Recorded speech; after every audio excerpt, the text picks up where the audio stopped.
Hello, everybody. Welcome to our 7th episode of Under the Hood.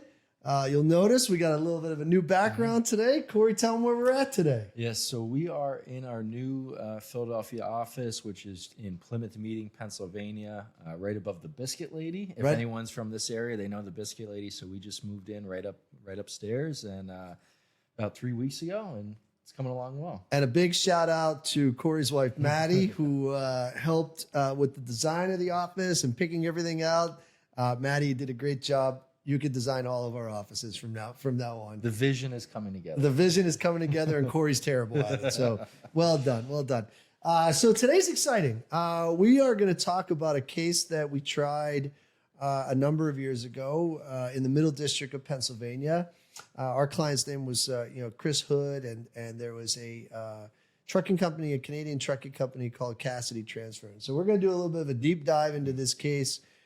People have been texting and emailing, hey, we want to hear more about some actual real cases. So this is what we're going to talk about. And you're going to hear the good, the bad, and the ugly of this case. You're going to hear, probably one of the dumbest things I've ever done in my legal career regarding jury selection. You'll hear about a really cool cross-examination that we did, and just generally how we approached this case from the very beginning until the very end. And it's going to be a lot of fun. So I'm going to start, and then Corey will jump in and kind of ask me questions, and then I'll, respond. But here's the basic setup of the case. Our client, Chris Hood, was on his way back to Fort Drum in New York. Chris was active duty in the Army, and he was going to be going back to Fort Drum to be deployed back to Afghanistan. What happened along the way was it was a very, very, very bad snowstorm, snow and ice, and Chris, with the car that he was driving, he lost control. Why he lost control? Probably, a number of reasons. One, he's going, tires weren't great. Yeah. He's going too fast for the for the road surfaces, or something could have come out in the roadway, but we have no idea why Chris lost control. And one of the reasons is he had no recollection of the crash. What we know is that after he lost control, he came to arrest in the travel lane of this particular highway. We're not really sure if his hazards were on or his hazards weren't on, because the damage to the vehicle was so significant. We couldn't figure out whether there was something called hot shock, meaning the lights were on, and at the time. But what we know is that he was in the roadway for a number of minutes. It could have been up to probably 10 minutes, but no less than probably 2 or 3 minutes. And there was a truck coming along. Truck's going 60 miles an hour in snow and ice, and it's at night. It's about 9 o'clock at night, so it's dark. It's winter, and he's just barreling along. Doesn't hit his brakes, or hits his brakes, too late, and just absolutely destroys the car that Chris is in. Chris ends up with really significant injuries. He has a head injury from his waist up. He was pretty much okay, a couple broken bones, but from the waist down, he was really, his legs were crushed. Lower body injuries. Yeah, he ended up with, rods and pins and screws, and really, really, really significant. So, this case came to us maybe about a year after the crash. Another lawyer had it who didn't do trucking work, didn't really work it up at all, and then called us, got us involved. At that point, we were very lucky because the truck that had caused the crash was still in a tow yard and actually had not been moved back to Canada. So we were able to do a download of the ECM module, which showed the speed of the truck. That was a really critical part because it was snow and ice, and we'll touch on that in a little bit. But so we were able to get in, we were able to do that, but we couldn't download the driver's cell phone. Our client's airbag went off. That's how we were able to download the airbag. That's how we figured out how long between him stopping and the impact, because the airbag module registered as 0, and then ultimately once it deployed, there was a period of time that was like 2 to 3 minutes, and it could have been up to 10. But we knew that he was in the roadway long, pretty significant period of time. So we have these basic pieces of information, and the crash happened in New York. So one of the things that we were going to do was, our clients from Pennsylvania, trucking companies from Canada, crash happens in New York. There's this principle called complete diversity, right? So tell them what complete diversity is, Corey. Yeah. So basically, when you file a lawsuit, you look at the residency of each party. And if you are, so we have a resident in Pennsylvania here, that's the plaintiff, and then the defendant is a Canadian company. So as long as the residency isn't from the same state, there's complete diversity. Yeah. And so we were able to bring, this Canadian company had a DOT number for whenever they're, moving goods in interstate commerce in the United States. So they're subject to jurisdiction in where they're traveling. This load was actually going into Pennsylvania. It was going from New York from Canada down into Pennsylvania. So the destination was, a key factor there. The other real reason that we wanted to file it in Pennsylvania, obviously our client lived in the Middle District, and so we wanted to make sure that it was easy for them to get there rather than having to go to New York for the case. But, and a big but here, we wanted New York law to apply, because if Pennsylvania law applied, Pennsylvania, the comparative negligence, if our client was more than 50% at fault, there would be no recovery in this case. And this was a tough case. Yeah. But New York, it's a little different. Tell them the difference in New York. Yeah, New York, it's pure comparative, right? Yeah. So basically, the number is just reduced. The verdict is just reduced by the percentage at fault for the plaintiff. Yeah, pretty simple. So if the verdict is $1 million and the plaintiff is 90% at fault, they recover 10%. Yeah. If they're $100,000. Exactly, $100,000. So this was a case that we knew there was going to be a significant portion of liability that was attributable to Chris. And the reality is we weren't really sure how the crash happened, right? Like we weren't really sure what the hell Chris did other than going too fast, bald tires in a snowstorm. I mean, the police report had him at fault, right? The police report was terrible for us. Terrible. And that's why we always say, you can't just rely on the police report for how this crash happened. They're doing their best, but you can't rely on that. So the police report had him completely at fault. I think they had him not even in the road it was seconds before this happened. The police cited Chris. They did for I think driving too fast for conditions. Yeah, and the lawyer before us, not only did he get cited, his previous lawyer had advised him to plead guilty to the citation. Yeah. So we have a guilty plea citation, which we were able to maneuver around that. Fortunately, with the application of New York law, but it was tough, So we filed suit in the Middle District, and away we go. And we started to build this case on the premise that it was really a training case, right? That if this driver had been trained appropriately per the regulations, Federal Motor Carrier Safety Regulations, combined with the CDL manual, how they outline drivers are supposed to drive in snow and ice, we had a shot, right? We had a real shot. So the Federal Motor Carrier Safety Regs 392.14 talk about how truck drivers are supposed to drive in extreme, in weather. Tell them what that means, Corey. Yeah, I mean, you have to drive with extreme caution. Yep. When there's precipitation, snow, ice. Now, it's not necessarily defined. It doesn't say you have to go 20 miles an hour. Right. But what does extreme caution mean to you? Yep. Right. And so now you take that, you have this regulation over here that says when there's snow, ice, rain, sleet, fog, you have to drive with extreme caution. So now what does that mean?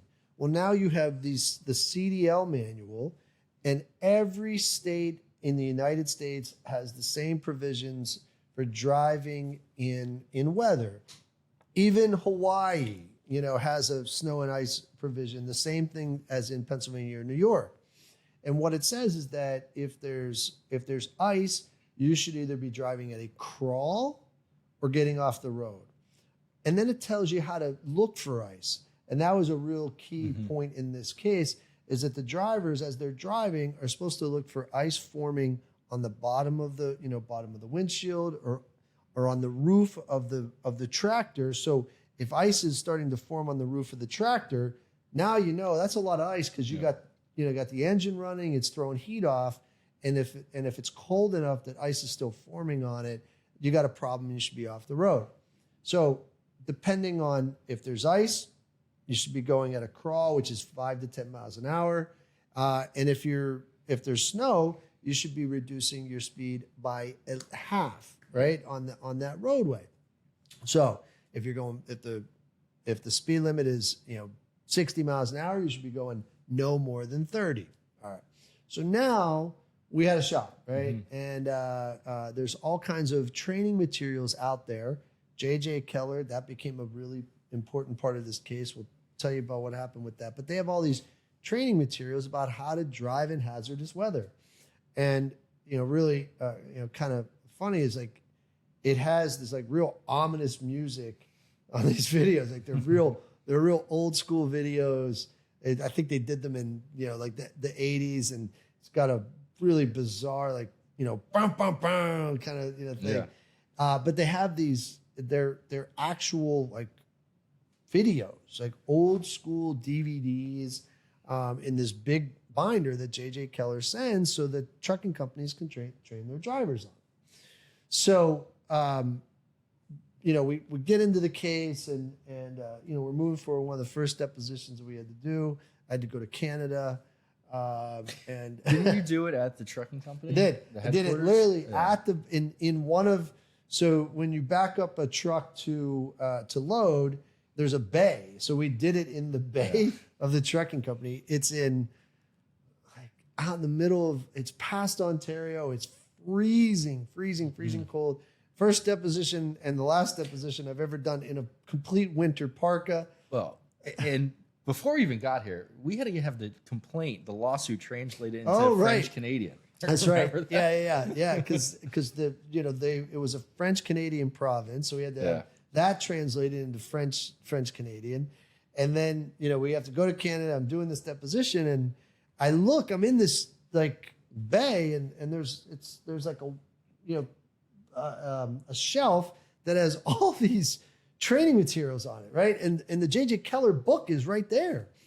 And so I know they have it, right? And so we get the books, we take pictures of them, and, I said, well, like, these are good training materials. Yeah. Do you train your drivers on them? Not really. And so, like, first deposition that we do, and I swear it's the corporate rep. He's the owner of the company. He shows up, and he's got this dirty, crooked hat on, and he's just as smug could be, telling us this is a waste of his time. It's all our guy's fault, et cetera, et cetera. And so, this deposition goes really well for us. I mean, like, unbelievably well. We get a lot of great emissions, and we start walking through the time, speed, distance analysis. And ultimately, I get him to say in the deposition that his driver was not following the federal motor carrier safety regs. He's not driving with extreme caution. Right. He's not driving at a crawl, right? Not driving at a crawl. And then I'd say, well, okay, even if there was no ice, there's definitely snow on the roadway. Yeah. He's not following the snow provisions either. So we get some great emissions, really, really, really good emissions in this case. Next deposition that we're doing, we got to go back up to Canada again, and we got to depose the guy who's the safety director. And I'm thinking at this point, they're going to prep them better, right? Like they got to prep them better. Absolutely not. Nope. We get up there, this guy's worse than the other guy. And I mean, the great admissions that we got in the first deposition from the owner of the company, now we get even better, admissions, so good that they fire this guy, or they just send him to like Saskatchewan, and he was never to be heard. He's never to be living heard in an from igloo again. now. Yeah. Right.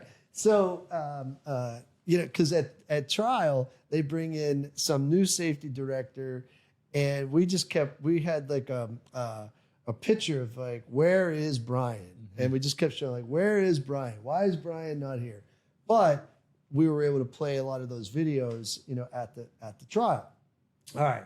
So in the videos you're talking, the deposition, just to be clear, you're talking about the deposition video. Yeah. So every dep we take, we video it. Yep. You don't want to just rely on the transcript, because at trial you could use those videos. And we were. And they exactly. They were great.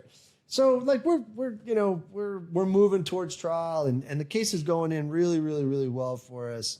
And it's no offer. I mean, the defendants, zero offer. They think they got a lock on liability on this case. And one of the interesting things was when we pled the case, we pled, even though, the complaint that we filed, which said New York law applies, and they didn't object to it. And then every deposition, we would do like a read on. And for every deposition, we'd say it's filed in the Middle District under the laws of New York. They never objected to any of that. And so all along, they're agreeing that, they never raise any objection that New York law is going to apply. Correct. And then at the 11th hour, like right before trial, they filed an emergency motion to have Pennsylvania law apply. The judge, we tried this case in front of Judge Saporito in the Middle District. He's like, no, look, you've waived that. Mm-hmm. And in fact, they actually agreed to it in our initial, what do you call it? The Rule 26. Yeah, in the Rule 26 disclosure. The joint case management. Yeah. So they agreed to it. All right. Which is funny, because usually we want Pennsylvania law to apply. Yeah. So we fight this on every case to have Pennsylvania law apply. But this specific one, New York law was better for our clients. New York law was better. It happened there, but we didn't want to be trying the case in New York because it would have been very difficult, for him. And Chris was a great kid. Like he really was. Great kid. Great client. Great client. His family was wonderful. They were all military. And so, I mean, and Chris wanted to make the military his career. And so we had a really significant economic claim, in this case, which under New York law was a big component of the damages. So we were like, look, this is, if we can get past the Pennsylvania, application of Pennsylvania law into New York, we got a shot. We got a shot on this. And then the case really came together well during discovery, which made that even better. But here's, the reality is, if the insurance company had come to us at any point and said, like, here's $500,000, we would have been telling our client, you have to really take that seriously, because, even a 50-50 case, I mean, we're going to get the numbers were big, but if we didn't get a verdict that was, multiple millions of dollars, like the recovery is. And the reality was, the verdict was, we had focus grouped it and done a bunch of stuff. And we knew that the verdict was going to be somewhere between $1 million and maybe about 2.5 at the very most. And it's tough because the client doesn't remember how this happened. No. So he can't even really tell the story, right? Like he could tell the story about his injuries and the damages and what he suffered, but when it comes to the crash, you're going to hear our experts and the defense talk about it. And that's it. Yeah. And so we get, we marshaled through discovery, and we ultimately get to trial, and we're in jury selection. And we had a trial consultant there with us, good friend Philip Miller, and we're picking the jury, and it's going really well. Judge Saporito's given us, wide berth or wide latitude to really question everybody. And we get down to, so you put 8 people in the jury. And so we get down to, it's a choice between two people. One of which is a woman who she's a former bartender. I'm a former bartender. Her son had a personal injury case. So this is a personal injury case. Her son is a truck driver. She hates the fact that he's a truck driver. And so I'm like, she's checking a lot of boxes. She's also mean as a pit viper, right? I mean, mean, like you could just tell. She had a hardened edge. She was a mean-spirited woman. And the other woman was a nurse, very kind, very sweet. But, you know, I was like a little leery about putting a nurse on a jury like this. Yeah. And so, Philip, our team, they're like, don't strike we had one strike left. They're like, get rid of the bartender, get rid of the bartender. I'm like, no. My gut tells me she's going to be good. Like we have a connect. We have a connection. Should have never, ever in a million years put the bartender on. But so, okay. So we're now like, we're into the case. And our case goes in really, really well. I mean, it just did. Like, our experts did great. Joe Hudak testified in that case, and he did one of the coolest things I've ever seen an expert do. We had worked on this beforehand, but he brought in like little model cars, like a model tractor trailer and a model car, and he came off the stand, and then we had a table, and he basically like walked the math through with these model cars right in front of the jury. And I just remember like the jury was, the people in the back row were like leaning over the people in the front, like they were really, really, really interested in it. And what Joe ultimately showed is that, if this guy had been trained the right way, and if he had been following the rules in the Federal Motor Carrier Safety Regulations in the CDL manual, that he would have had enough time, speed, and distance to avoid the crash. Yep. I think the initial meeting we had with Joe Hudak on this case, he hated it. He hated everything about it. He hated the case. Yep. He did not like it at all. Hated everything about it. He came around on it though and did a hell of a job with it. Did a hell of a job, and then, at that point, Chris Spence, who's our tech guy, now worked on that that case as well, and the company that he had worked for, Precise, we did two animations. The first animation was we showed we showed the crash, like that, what happened. Wow. And we tested that a bunch, and juries that they were like putting all the blame on our guy. Yeah. I mean, like 80%.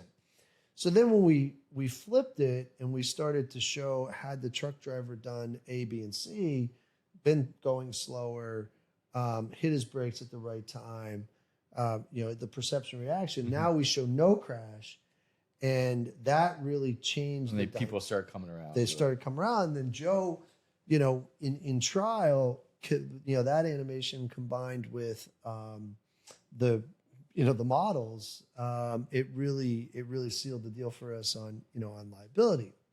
So our case goes in great. We had gotten such great admissions from the owner of the trucking company with his stupid hat on, and the safety director, that we didn't even call them in our case in chief. Like, we played their video clips, right? Played their video clips through our experts, and it went great. Our medical experts, did terrific. Two fun things happened. So Chris was a big canoeer or kayaker and a snowboarder, right? Yeah. And I got in a kayak, and I got in a snowboard right in the middle of the courtroom to show, in a suit and tie, the whole 9 yards. Got right in, to show that like Chris, like his injuries were really preventing him from now being able to do these things. And it was a lot of fun. Guy Freed was, Dr. Freed was in that case, and he came in and testified live. And one of the funniest moments of the trial was we had gotten there's a company called Sawbones. We use them a ton. Shout out to Sawbones. They're a great company. they're actually used for like orthopedic surgeons to practice surgery on, but they make all these models. And so we were able to like get an actual femur that was fractured where it was fractured, and then get the rod from, we bought it on eBay. We bought Did it it on come eBay. out of someone's leg? Yeah, it might have. And then like a surgical hammer. I mean, literally it's like a hammer. And then we had a drill, the drill as well. And so Dr. Free in the middle of the courtroom was like showing how this surgery is done, like the drill and like hammer and chiseling and stuff, and then has the model, and he's standing in front of the jury, and he puts the rod in, and it kind of gets stuck, and he's literally taking it. He's like, yeah, you got to just really smash it in there, smash it in there. And like people, the jurors are like, oh my God, like this is actually what happened, which is all true. But he did a phenomenal job. And after he got done, he's like, that's one of the most fun times I've ever had testifying in a courtroom. And he's a great expert, great guy. Awesome. And I mean, one of the world's foremost experts in, rehabilitation, brain injuries. Like really, the guy's he's just a star, absolute star. So our case goes in really, really, really well. And at this point, they offer like $200,000, which was crazy because I mean, they're in the same courtroom that we're in. Yeah. I mean, and now if that offer came at the beginning of the case, there's probably some room to negotiate and there's some talks, but as the case goes in, as good as it did, you can't even begin to have negotiations. And so, at that point we're like, geez, like this is not, So then the defense case comes on, and the first witness is Dan Robinson, the guy with the dumb hat. And I'm thinking, I can't believe that they're going to put this guy on. I really can't believe it. Like he got obliterated in his deposition. Like we have so much material for cross-examination. And so they put him on, and the lawyer for Cassie says, do you remember giving a deposition? And in this case, he says, I do. And she says, how did you feel when you took that deposition? I'm like, where the hell is this going? Right? And he goes, I was very nervous, very nervous. And she said, was that the first deposition you've ever given? Oh, it's the first deposition I've ever given. And, Cassidy, we've owned Cassidy for so many years, blah, blah, blah. And we never had a bad crash like this, blah, blah, blah. And she said, okay. And, you heard a lot of your testimony in the plaintiff's case. What did you think about that? He said, well, to be very, very honest, I felt tricked. I felt tricked, and I felt that he was kind of manipulating my words, or I was being coerced into or bullied, and I'm thinking, this son of a bitch. I'm like, that is the furthest thing from what happened. And so, but here's the reality. There is a perception of lawyers that we're assholes, we're bullies, we're arrogant, we twist people's words around, and so if that was how I really presented myself in that position, that could have undone or undid all the good testimony that we got, and people could have been like, oh yeah, I think really did get tricked. You have a jury watching everything that's being said. Everything. Absolutely everything. And, what they saw in those videos was me being I was very fair. I wasn't yelling, wasn't screaming. I've asked, is that a fair question? Do you want to, add anything or delete anything or whatever it may be? And so ultimately now he goes through this whole, I felt tricked, and, it was first deposition. It was so anxious and anxiety and everything else. And so I now get a cross-examination. I'm like, I can't believe this. And so my cross-examination is first time and the only time ever Nothing about the substance of the case. Nothing. I said, Mr. Robinson, I know that you said you felt tricked and manipulated and unprepared. I said, here's the email that I sent to your lawyer, 45 days ahead of the deposition. And, tell the jury what that says. Well, it says that, we want to take your deposition on this day. Mm-hmm. And then I said, what did it attach? And it said it attached something called a 30B6 notice. So tell them what a 30B6 notice is. Yeah, so when you want to take the deposition of a corporate representative from a company, it's as if that person is testifying on behalf of the company itself. And you have to list the topics the question topics that you're going to ask in that deposition. Yeah. We don't have to place the exact questions, obviously, but we will send out a very specific topic list so that they can prepare for that deposition. Right. Prepare. It's the whole point of this. Right. The whole point of it. Right. Yeah. And so I said, in that 45 days, did your lawyer didn't object to anything? You didn't have any questions? When we sat down in the deposition, what was the first thing that I asked you? Are you comfortable moving forward? Mm-hmm. Here's your answer. Yes. You told me yes. And I said, at any point, if you need to take a break, yeah. At any point, if you don't know something, just tell. So we went through. If you don't understand my question, let me know. All of it, right? And I said, I sent this to you, and I said, hey, I'm coming to Canada in 45 days, and this is the shit I'm going to ask you about, right? So, in the middle of the courtroom, I said, was there any confusion? Did I trick you? Was there any ambiguity in any of this, right? I mean, and if there was, you had a lawyer that you could talk to, right? Yeah. Did you do that? No. So, I mean, it was a cross-examination that, maybe about half hour, but it focused only on that aspect, the fact that we were overly fair, mm-hmm. With him going up there. So ultimately, that the jury didn't believe any of that nonsense. But the two other funny moments of that trial in the case, they put the driver on. And this guy, his name's Terrence Sellers, is a nice guy.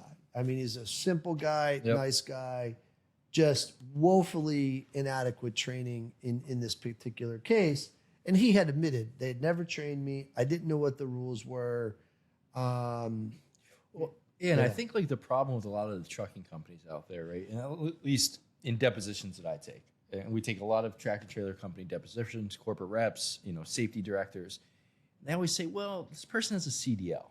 Yeah. Why I don't have to train them. They know this stuff, right? They were trained on the FMCSR through the schooling of the CDL. That's not really the case, right? Nope. Well, it's the case of what actually occurs, but it should not occur because OP1 form, right? When you get a DOT number, you're required to have safety training, yep. and a safety officer, yep. who provides training to all of your drivers. They need to be trained on these issues, and they're just not. They're not being trained at all. No. And in fact, the federal DOT has put out a guidance saying that, look, a CDL is not in place of active training. You still have to have active training. CDL is the bare minimum required to be a driver. So, we kept harping on the CDL manual being, the rules and the law, and they had filed a motion saying, well, not a rule or a law, they're a guideline, right? And so fine, whatever, they're a guideline. So this poor guy, they had beaten this into his head to not say that the CDL manuals were the rule or the law. So I pull out the CDL manual, and before I even ask him any question, he literally blurts out in the middle of the trial, "That's not a law." And so I said, "All right, it's a guideline." I said, do you order things that you have to put together, and they have a guideline, or they got a manufacturer's, the manual? I said, do you follow those types of things? Like if you buy something, you got to put something together. Yeah. Well, why do you follow something like that? Because if you don't, the thing could break. And if it breaks, it could hurt somebody. I'm like, so, are these good guidelines or bad guidelines? And you say, well, they're good guidelines. I said, then the reality is nobody ever trained them on you. And then ultimately he said, look, had I been trained on them, I certainly would have followed them. And that's what we're all like. Corey said that all the cases that we've been in, I have never had a driver say, if I had been trained on X, I would have just completely said, the hell with it, I'm not following it. Everyone. Everyone. I was trained on this, I would follow that. If they'd given me the training on, driving, more training on driving in ice, I would have followed it. If they had given me more training on, whatever, I would have followed it. Now here's where the fun part about the J.J. Keller stuff comes in. So when I'm in Canada, we take a picture of the J.J. Keller materials. These are training materials. When they get to the trucking company, they are wrapped in plastic. These materials have been sitting in this on this shelf for over a year. The plastic had never, ever come off. So they couldn't train them because the plastic is still, they never looked at it.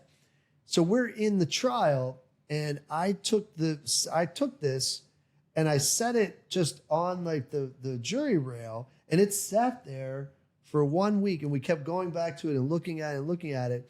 And then, during the cross-examination of Mr. Sellers, I pulled out the picture, and I'm like, what is that on there? He's like, oh, it's like plastic wrap. I said, what's that mean? He's like, doesn't look like anybody ever opened it. I said, yeah. I said, how many times have we opened it in this courtroom? He goes, I don't even know. It's been a bunch.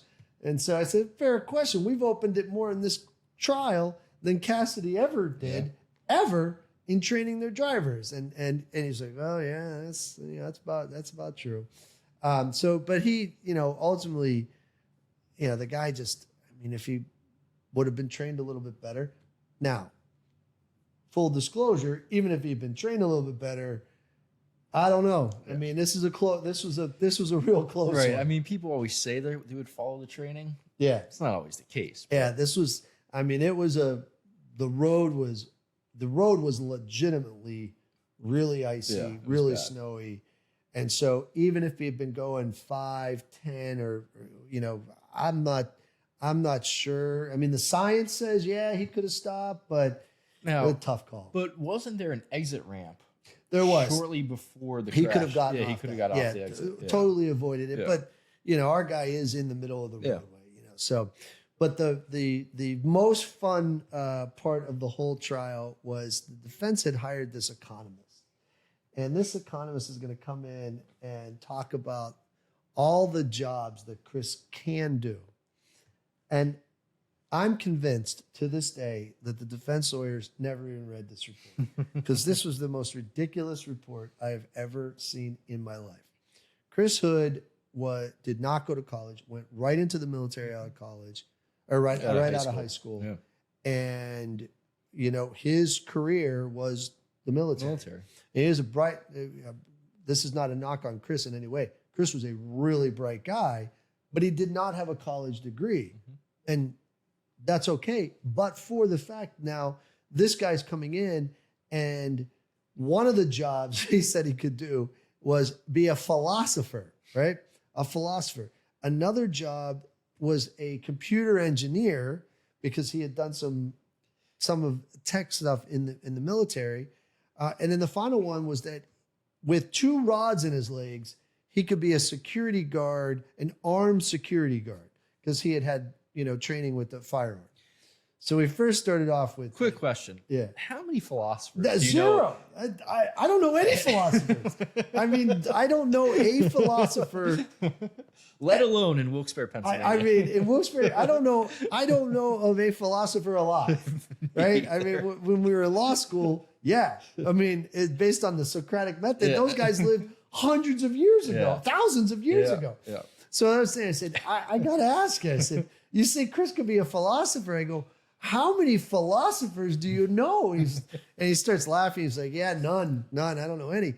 So I say, all right, can we cross that one off the list? And we literally had this, we had a flip chart. And so we're just going through and say, okay, so he can't be a philosopher. No, he can't be a philosopher. And then the next is this computer engineering job. And on it there was it's called the Dictionary of Occupational Titles, and there's all these specific requirements. And so he had these jobs listed. And One was like, the one job he said he could do, you needed to have specific experience in this field for 6 years. So I'm like, well, we can't do this one either. Nope, can't do that one. So then we go to the next one, and there was a higher level math component. He's like, no, he doesn't have that, so can't do that one. All right. And then the best was, so Chris, his brain injury affected his, they're called visual saccades. Mm-hmm. And so it basically means, the way that we learn. So, the people at TikTok have mastered this with the algorithm. Is like when you look at something, your eyes track. And so that's how you process information. Yep. So if your eyes can't track, you can't process information or learn something as quickly as somebody else. Now, it doesn't mean that it prevents you completely from it, but Chris had a problem with his visual saccades. And so, he's on the stand, and I go up and I'm like, what are the visual saccades? And he's like, well, you got to look at something. I said, so a security guard is supposed to do what? Well, he's supposed to watch a video, monitor videos or surveillance. And I said, so if somebody has a problem processing, what does that mean? He's like, well, that would mean if something's going on the video, he's going to react to it slower. And I said, wouldn't the hallmark of being a good security guard be reacting to something in a timely manner? Yes. You would think. Yeah. I said, okay, so that's a problem. I said, but that Chris has 2 rods in his leg, and every doctor, including the defense doctors in this case, have said he can't run because of the problems that he has with his legs. I said, so if a security guard is responding to a particular incident and somebody decides that they're going to take off, what do they have to do? He goes, well, they would have to run. And I said, okay, can he do this job? So every job that he had listed, we went through and we checked it all off. Now, this guy, by the end of it, he's like my best friend. Like, we're having a ball. He's your expert at that point. He's our expert at this point. So I sit down, and like, this is the moment like where the defense lawyer should have just been smart enough to say no further questions. Yeah. However, the defense lawyer gets up and says, Mr. Ciarimboli went through a number of things, and I know you gave some concessions. Do any of these change your ultimate opinion that Chris Hood can do these jobs? And it is an awkward pause in the courtroom for like 3 minutes. He doesn't say a word. And I think I may have been elbowing, Spence or my paralegal Tara. I'm like, oh my God, I think he may actually change his opinion. Like this is like the big courtroom moment. Like finally, I got you, right? And it is awkward. And he's looking at me and looking at her and looking at me and looking at her. And I'm like, holy cow! Like I think he's gonna do it. And he goes, he raised some very interesting points, But I'm gonna have to. It really made me think too. It really made me think, but I'm gonna have to hold to my opinions. But it was so awkward and uncomfortable. It was. That's even just as good as an answer as him saying. It was great. Yeah. It was great. So, kind of bring this thing in for a landing with 2 final deep dives on this case. The jury goes out on Thursday, and when a jury goes out, we leave the courtroom, right? And we give the judge's tip staff our cell phones. Mm-hmm. So if there's a question, we come back. So jury goes out like Thursday after lunch, and they're out for 4 or 5 hours. Yes. And we get a call, and we're like, it's either a question or a verdict.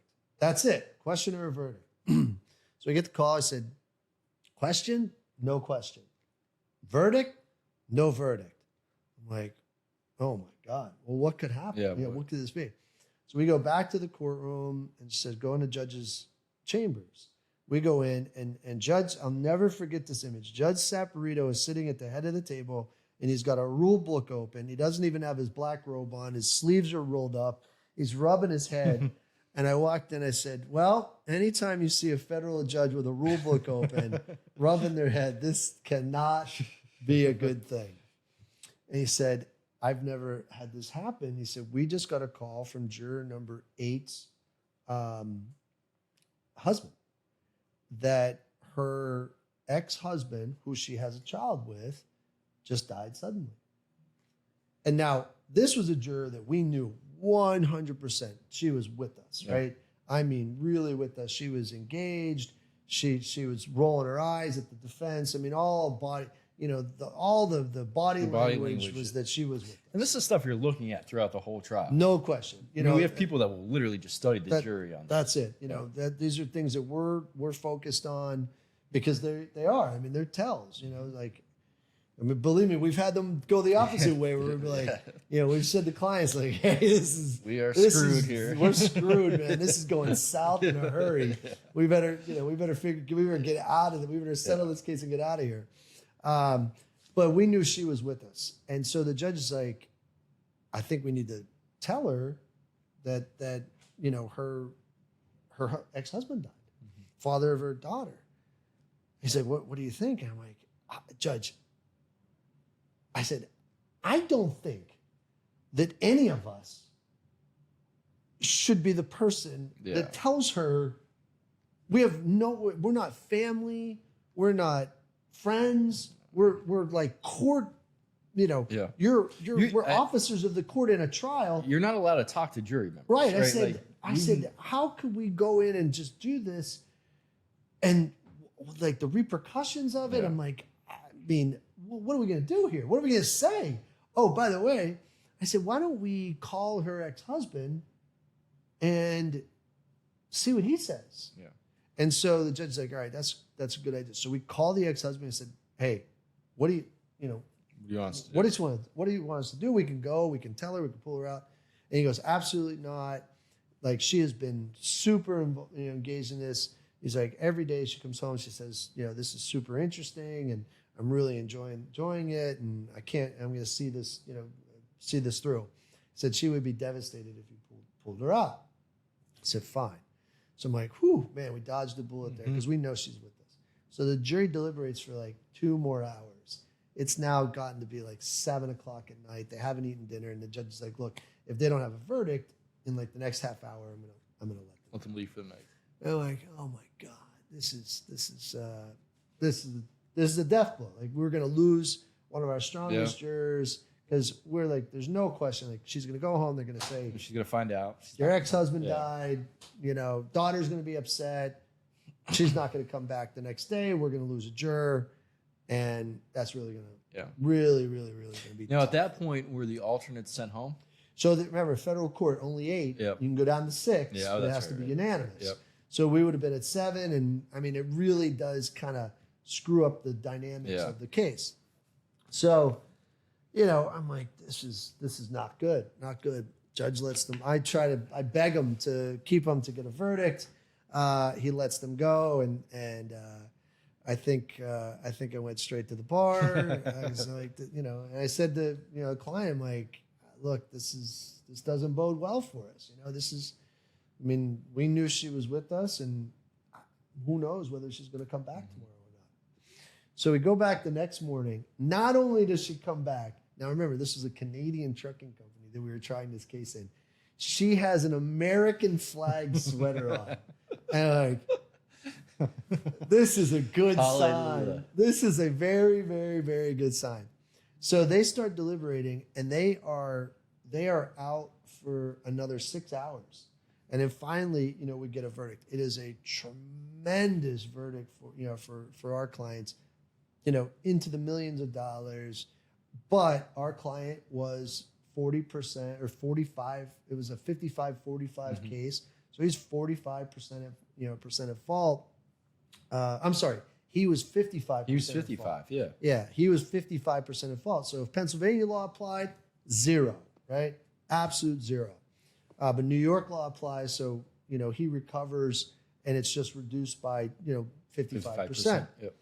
So it's a tremendous verdict. I mean, they're happy, we're happy, but it was an odd verdict because the lines on the verdict slip. One line was for economic damages, and they gave us all the economic damages that we asked for and even more, because they use it as a benchmark. And then for all the non-economic damages, they gave 0. Yeah. So it was a really odd verdict, but we were fine. We were not. Do you think they ultimately did that because of the testimony from the economist? Probably. I mean, probably. I think so. You know, it was a weird verdict. I mean, it was really strange. So, you know, case ends, we're leaving. A bunch of the jurors come up to us.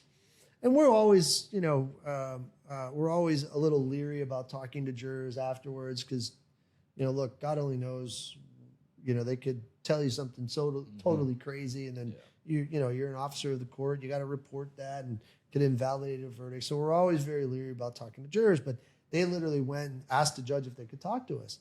And so now, you know, said, well, hey, it was you know, they were very complimentary of everything we did, and so we tried to agree. And I said, you know, was there anything that we could have done differently, you know, in order to make the verdict even better?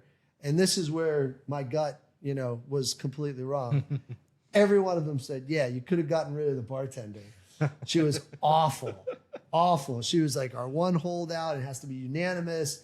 And they said that's why, you know, part of the reason that there was no money on non-economics, because she was like absolutely adamant. You know, she didn't want to award anything. And so it really was a true like compromise verdict. And they're like, yeah, it was 7. I mean, basically 7 people wanted to award our client even more, you know, like $5 million. And she wanted to award them nothing. And so they really had to, you know, work hard to compromise it. But I was like, oh. So many of these cases turn on the jury. Oh. Right? And there's so much research and science that goes into picking a jury. And we try to, you know, all the stuff that we do, from the data surveys to the trial consultants, to shadow juries. Sometimes you have to go with your gut, though. Your guts, don't go with your gut. My gut, completely wrong. Completely. The only time my gut has ever been right was the day that I asked my wife to marry me. That is the only time my gut has ever been right. Best decision I've ever made. Other than that, my gut is wrong all the time. Don't go with your gut. Trust the science. Trust the science. We need to clip this one and send it to Chad. Yeah. But it was a really, really, really fun case. And then ultimately our client got got compensated pretty substantially. And was able to use that money, and Chris ultimately used that money and went back to school and got a degree and is doing terrific. Yeah, doing very well. You know, really, really doing well, you know, well in life.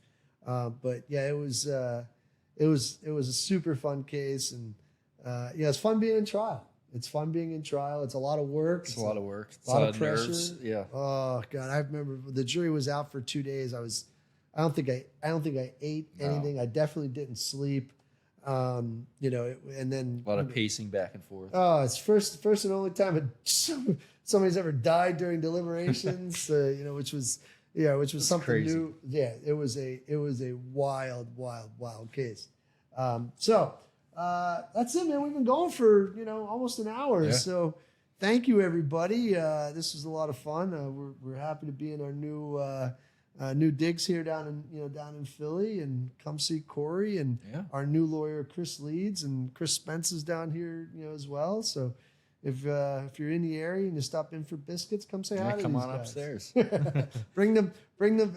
Listen, in 6 months I'm going to come back and Corey's going to be like 600 pounds. Yeah. Chris is going to be 600 pounds. They're all going to be, they're going to be eating biscuits and donuts all day. Greg long. keeps telling me you better not go down too much. He doesn't want me to put on too much weight. Yeah. So. We're gonna have to tell the biscuit lady, look, once or twice a week. There's a strict limit. Yeah. Strict limit.